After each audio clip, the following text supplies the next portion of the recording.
This week at Macy's, use your coupon or Macy's card and get an extra 20% off just in time for Valentine's Day. Save on top of already great deals, like 35 to 55% off dazzling diamonds, gemstones, and more. And sleek handbags and wallets from Kipling, Nine West, Inc., and more top designers, now 25% off. Plus, Star Money bonus days are going on now. Learn more at Macys.com/Star Money. Savings off sale and clearance prices, exclusions apply. This week at Macy's, use your coupon or Macy's card and get an extra 20% off just in time for Valentine's Day. Save on top of already great deals, like 35 to 55% off dazzling diamonds, gemstones, and more. And sleek handbags and wallets from Kipling, Nine West, Inc., and more top designers, now 25% off. Plus, Star Money bonus days are going on now. Learn more at Macys.com/Star Money. Savings off sale and clearance prices, exclusions apply. Hello, everyone, and welcome to the Jeffrey Epstein Show. I'm your host, Bobbycapucci, and this is Daily Drop number 392. What is going on, everybody? Welcome to Friday. After the week we've all had, I'm sure that most of you need a drink. And I hope that's exactly what you're doing right now. Because Lord knows, even though I don't even drink, I could use one as well.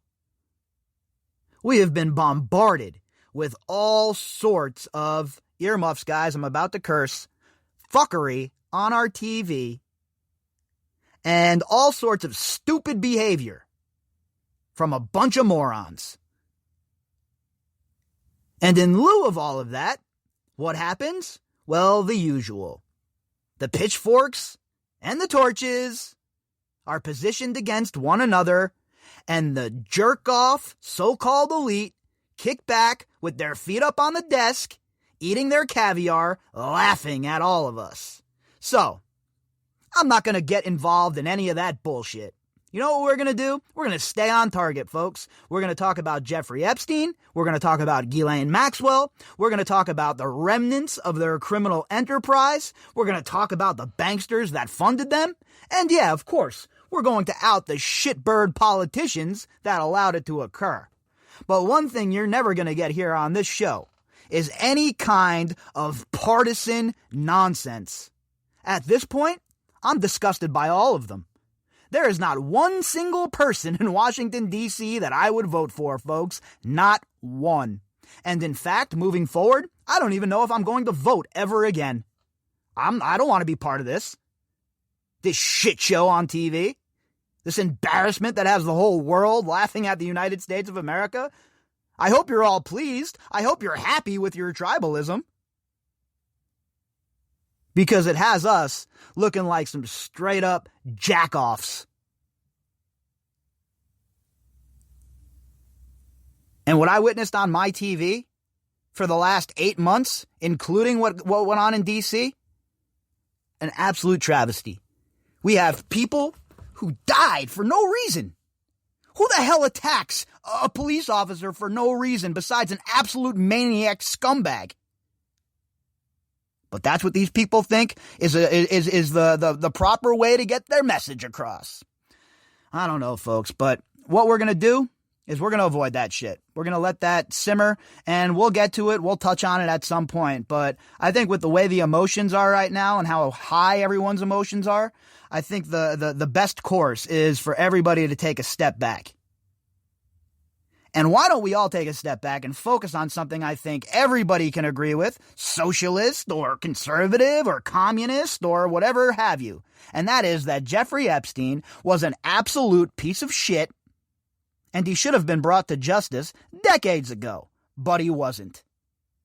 And one of the main drivers of that, one of the main reasons why Jeffrey Epstein was never held to account or brought to justice is because of the high-profile people that he had protecting him.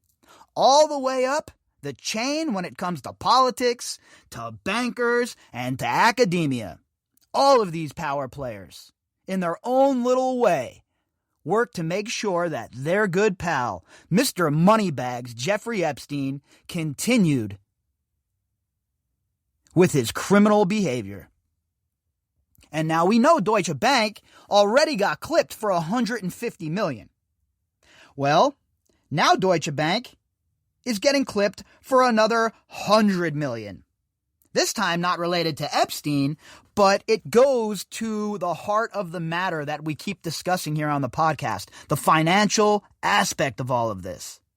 It's so crucial and so important, and it's such a very, very, very, very powerful tool that the prosecutors can wield against these people. And Deutsche Bank just continues to come up in every conversation that we have about money laundering. And what did I tell you during the whole entire Russia thing? They were on the wrong path. If they wanted to go after Trump, they should have went after his financials. There is not one single construction mogul, construction company in New York that hasn't been in bed with the mafia, especially in the 70s and the 80s. They could have easily pulled on those threads, but they didn't. And now we find ourselves at a place where it's very obvious that Deutsche Bank is one of the leading houses of money laundering, it would seem.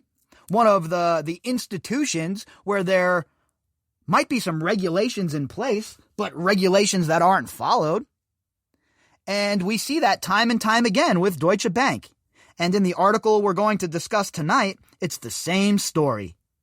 Deutsche Bank, once again in bed with scumbags, making sure that they're able to make their moves in the shadows, launder money, move money around, and they don't give one single damn about it.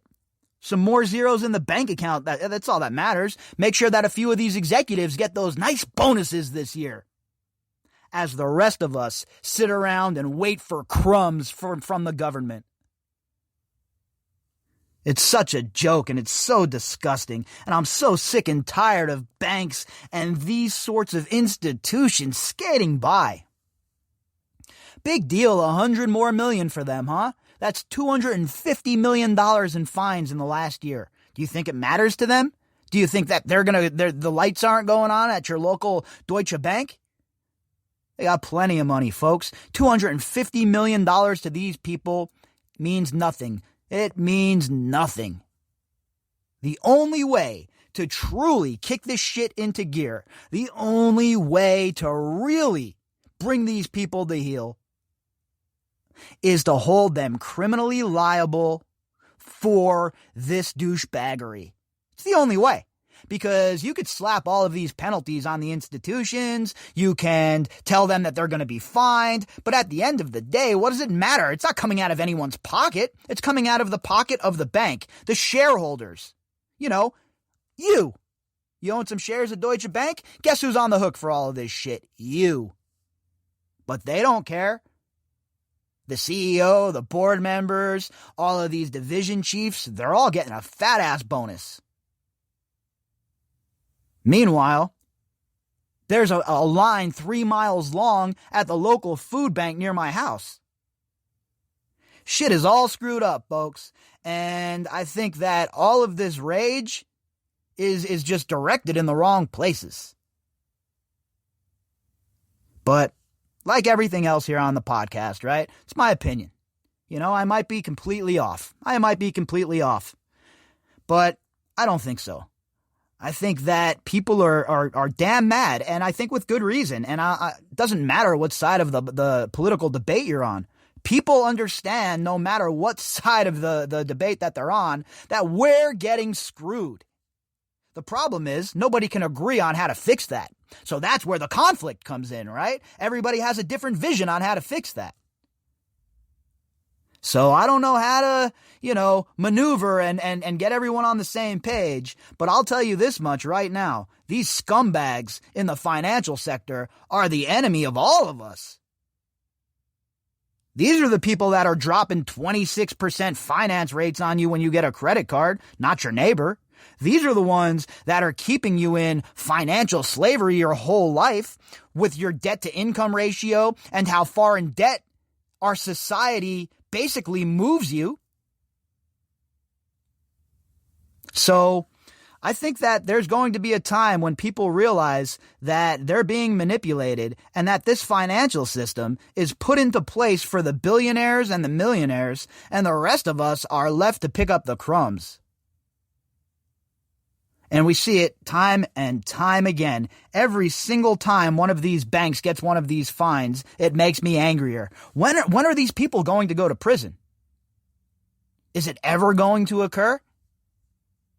Is 46 going to send them to prison? I guess we'll have to wait and see, huh? This article tonight is from the Associated Press.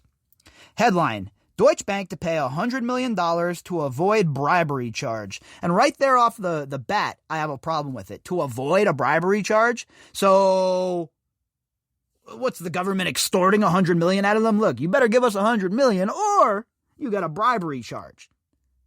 It's like the mafia saying, look, you need us for security. No, I don't. They throw a brick through your window. Yes, you do. Oh, I guess I need security. How about we just slap them with the bribery charge, we fine them for the $100 million, and then we prosecute the CEO or whoever's signature is on these loans. I know, it's a novel idea to hold people responsible for their bullshit, but here we are. This article was authored by Tom Hayes. Deutsche Bank agreed Friday to pay fines and penalties of more than $100 million to avoid a criminal prosecution on charges it participated in a foreign bribery scheme to win business in Saudi Arabia. Boy, right off the bat, huh? How come these banks, they sure do love doing business with these, these strongmen, if you want me to put it kindly, in the Middle East. They really love being in bed with these people. So does, obviously, the old Joe Exotic of the Windsor family, another big fan of hanging out in places like Saudi Arabia, just like Epstein. So, I guess it's nice to hang out in a country who's just lobbing bombs into Yemen, indiscriminately blowing up women and children. That's always a good look. Always a fantastic situation to be involved in. Really nice. Lawyers for the bank, which has long ties to President Donald Trump, waived its right to face an indictment on conspiracy charges during a teleconference with a federal judge in New York City. Such garbage. I don't want them waiving their rights. I want them going to prison, like anybody else if they were involved in grift or graft or stealing. But no, these people have a different set of rules, a whole different rule book that they have to follow. And these judges, they're impotent. When's the last time one of these judges really whacked somebody in the financial sector? Oh, and Martha Stewart? They talk about low-hanging fruit. How many people went to jail during the financial meltdown? Can you guys refresh my memory? Oh, yeah, that's right. None. Bunch of scumbags. Got rich off of the American people. And then, in the time of need, during this crisis, forget it. You can't get any help from these banks, these scuzzbags. Go ahead and call your bank and ask them if you could have a few months off of your rent. Or call them about your car and see what they say. But meanwhile, these guys are like, oh yeah, we'll pay that $100 million, just don't prosecute us, huh? Wink, wink, nudge, nudge. What, did they make this deal on the golf course on the 14th hole? According to court papers, Deutsche Bank bribed intermediaries to make deals in Saudi Arabia, labeling payments as referral fees. Oh, that's nice. You just label payments however you want. Imagine if you were running a business and you conducted yourself this way, and then you were audited by the IRS or you were caught up in some sort of sting. Do you think they'd just fine you? Or do you think you'd find yourself eating bologna sandwiches next to the bipedal serpent? Pretty sure it's option 2, folks, okay? Considering they'll put you in prison for the rest of your life over some weed, you would think that $100 million in bribes to get contracts would end up with somebody going to prison. But I guess not. What a fantastic country we're living in. In one instance, around 2012, the bank paid one of its fixers $1,087,000 $538 and caused those payments to be falsely recorded in the company's books, records, and accounts, the paper said. One of its fixers, what do they have, Ray Donovan on the payroll? Are they sending Ray Donovan out to do some collections for them? If you don't pay your car payment, their fixer's going to show up? This is the mafia of fixer. They're calling in the wolf to clean shit up. None of this sits right with me, and it really bothers me. The whole entire financial system is a shit show. Other intermediaries demanded financing for a yacht and for a house in France as compensation, the paper said. Oh, must be nice. Yeah, here's what I want. I'm going to need a house in France, all right? You hook it up. I'm going to need it on the river. I'm going to need some property around it, and I want a vineyard. That's my price. Deutsche Bank, no problem. Here you go. Signed off. The other guy, I'm going to need a yacht. Me and my harem, we're going to need a yacht to float around on. Oh, yeah, we got you too, buddy. No problem. And we're worried about arguing with each other, huh? We're worried about that shit when these people are so busy every moment of every day finding new ways to screw us. A Deutsche Bank spokesman, Dan Hunter, declined to comment on the specifics of the case, but he said that the deferred prosecution agreement showed that the bank was taking responsibility for its actions and that its cooperation with federal authorities reflect our transparency and determination to put these matters firmly in the past. Oh, well, that's nice. That's great. So next time you get in trouble, you don't pay your taxes or what have you, you can just tell the authorities, well, we're working with you now, so it's all good, right? We don't have to face any stiff penalties. We're going to pay our fine and we'll keep it moving. They'll laugh at you, arrest you, and throw you in prison for 10 years. Meanwhile, Dan Hunter gets to make this ludicrous statement, and his bosses get to fly away on their helicopters to go land on said yacht, and then to laugh at the rest of us as they're spending their laundered money. Boy, it must be nice. The resolution comes in the waning days of the administration of Trump, who had a long-time personal business association with the bank that has been under scrutiny for years. And I told you guys, this has legs, right? This is a valid course. This is a valid path to take. Deutsche Bank, one of the few banks willing to lend to Trump after a series of corporate bankruptcies starting in the early 90s, has become central to investigations by Manhattan District Attorney Cyrus R. Vance and New York Attorney General Letitia James that are considered a potential legal threat to Trump after he leaves office this month. Now, I wonder, with all of these fines that Deutsche Bank has gotten slapped with, if they have anyone that's going to roll over on Trump. And when Trump leaves office, now remember, he can pardon himself federally, but not state.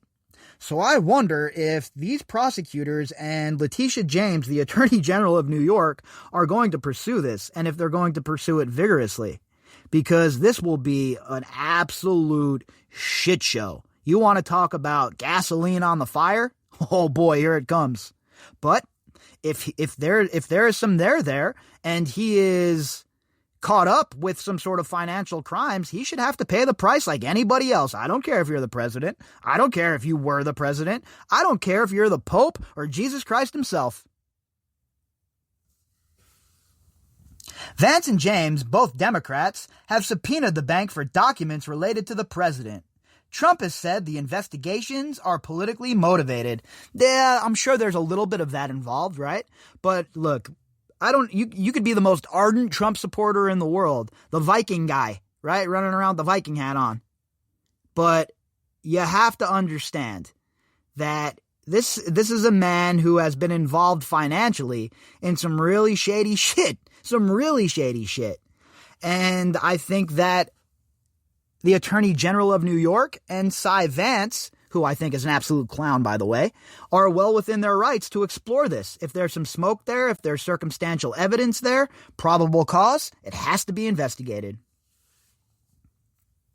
In previous cases, the Frankfurt, Germany-based bank has agreed to a Securities and Exchange Commission fine of $16 million to resolve separate allegations of corrupt dealings in Russia and China. These guys got their fingers in the pie all over the world. Deutsche Bank should be barred from doing business in America. I know that sounds like a radical idea, but you know what? We're at a place now where the norms are out the window. And we have to try some radical ideas, maybe. Because the shit we were doing leading up to this has not worked. Deutsche has also agreed to pay the state of New York $150 million to settle claims that it broke compliance rules in its dealings with sex offender, pedophile, Jeffrey Epstein. The wealthy financier, pedophile, killed himself, allegedly, last August in a Manhattan federal jail while awaiting trial on sex trafficking charges. So we talked about this at length. This is an obvious in for investigators to really explore Jeffrey Epstein and his financial ties. Again, it all comes down to if they have the backbone for it. Do they have the stomach to really dig into the financials and go after these power players and go big trophy hunting? I know if I was a prosecutor, it would be on. It would be on. I'd sleep maybe 3 hours a day as I pursued these people. All of them, everybody who was involved financially. Every single person. There were reports last year that the bank gave expensive gifts to senior Chinese officials and others to establish itself as a major player in China's financial industry.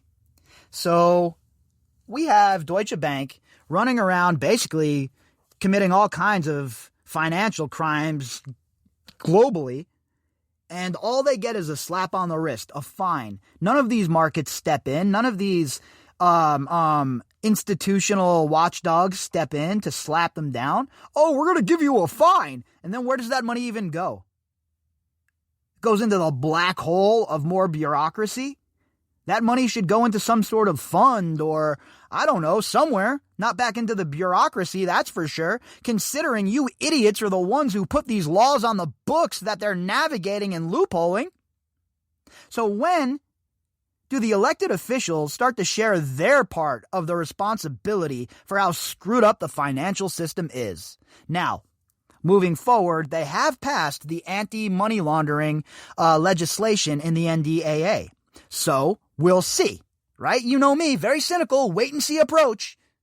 Right? I'm not going in here pie-eyed and waiting for unicorns and Skittles to drop out of the sky. That's not who I am. I'm very cynical about all of this at this point. And I think the best course and the best measure is to stay cynical and very vigilant of what these people have up their sleeves. Because they would like nothing more than to just get this all out of the way and arrest a couple of low-hanging fruit pieces, and be done with it. When in reality, this should be completely vetted all the way to the top. Everybody who was ever receiving or sending money to Jeffrey Epstein should be subpoenaed under RICO. We're not there yet, I guess. The government has not decided to unseal other charges yet. But I think now that we're in the new year and things are starting to accelerate, I don't think we're too far out, folks. Now, again, I don't have any sort of inside source that's, telling me this stuff. This is all reading between the lines, putting it together, and, doing the math here. And from what we know of this case, from the precedent set in the NXIVM case, the R. Kelly case, it is only a matter of time, in my opinion, before we see this case expanded and we see a superseded indictment dropped on Maxwell. And all of these investigations into the banks and the subpoenas by Denise George, I think they're going to bear fruit. Now it's going to take some time, right, for everything to be made heads or tails of. But as this case moves forward, and especially as we approach Ghislaine Maxwell's trial, I expect this to expand at a very fast pace. If you'd like to contact me, you can do that at bobbycapucci@protonmail.com. That's BOBBYCAPUCCI@protonmail.com. You can also find me on Twitter at BOBBY_CAPUCCI. All of the links that go with this episode can be found in the description box. To everybody who has donated to the podcast, thank you folks very much. All right, everybody, I'll be back tomorrow morning, and we'll see what sort of nonsense is awaiting us. Have a great Friday night, and please, if you're going out, do not drink and drive. This week at Macy's, use your coupon or Macy's card and get an extra 20% off just in time for Valentine's Day. Save on top of already great deals, like 35 to 55% off dazzling diamonds, gemstones, and more. And sleek handbags and wallets from Kipling, Nine West, Inc., and more top designers, now 25% off. Plus, Star Money bonus days are going on now. Learn more at Macys.com/starmoney. Savings off sale and clearance prices, exclusions apply. Rogue Nicotine on demand. Delivered direct to your door. Available in all your favorite flavors and formats. Pouches, gum, wintergreen, peppermint, and more. From fishing to Sunday football to dinner at the in-laws, Rogue Nicotine is there for you when you need it. Visit RogueNicotine.com today and save 10% when you place your order for sugar-free, fast-acting Rogue Nicotine. Underage sales prohibited. This product contains nicotine. Nicotine is an addictive chemical. For more information, visit RogueNicotine.com.